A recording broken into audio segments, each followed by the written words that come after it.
I'm Andrew Hoyle for CNET, and I'm taking a first look at the Nokia Asha 501. Nokia Asha 501 is part of Nokia's budget range of phones aimed at emerging markets like India and Latin America. It'll be available in Europe, but Nokia has said that it definitely won't be shipping to North America anytime soon, if ever.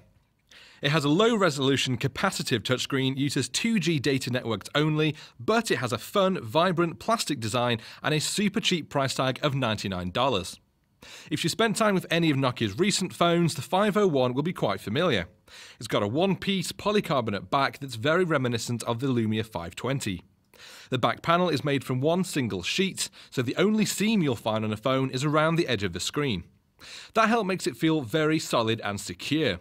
I wasn't able to put it through CNET's usual brutal set of stress tests, but it certainly felt like it could take a knock or two. It's available in a rainbow of garish colours to suit your mood or, more likely, your outfit. It's comfortable to hold as its 3-inch screen doesn't require you to stretch your palms out. The display has a 320 by 240 pixel resolution, which compared to the full HD smartphones around is pretty poor. You really can't expect that sort of quality for such a cut-down price though. Icons and larger text are all perfectly readable. It's not particularly bright, nor does it have great colours, but again it does the job adequately for the money.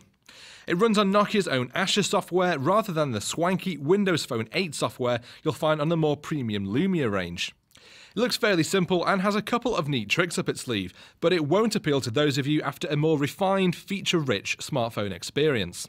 Unlock the phone and you'll be taken to a grid of apps similar to what you'd expect to see in iOS.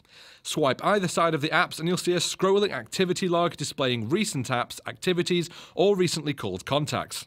It's pretty easy to operate, so shouldn't scare off the technophobes among you, but it doesn't have the sort of slick multitasking features crucial to any top-end smartphone. It doesn't have a well-stocked app store either, although some essentials like WhatsApp, Facebook, Twitter, and Plants vs Zombies are available.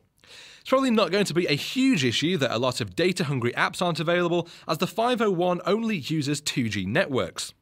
You won't be able to make use of faster 3G data, and the lightning-fast 4G speeds will only be a fevered dream for 501 owners. Sending a quick tweet will just about be doable, but don't try and attach photos or videos unless you want a long wait. Nokia explained that 2G networks are still the most used in countries like India, where the 501 is aimed, so it's perhaps not as big a deal as it first seems. Storage comes in the form of a 4GB SD card, which you can swap out for a bigger one if you like.